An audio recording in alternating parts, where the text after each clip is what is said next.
人不知不觉，大半辈子就过去了。回首前半生，累积的就是年龄，逝去的就是青春。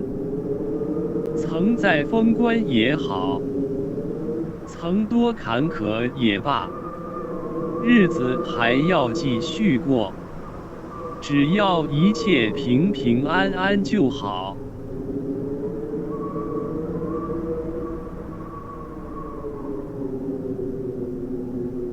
谢谢您的观赏，希望您会喜欢我为您制作的视频。请支持我，点击 subscribe， 然后再单击小铃铛。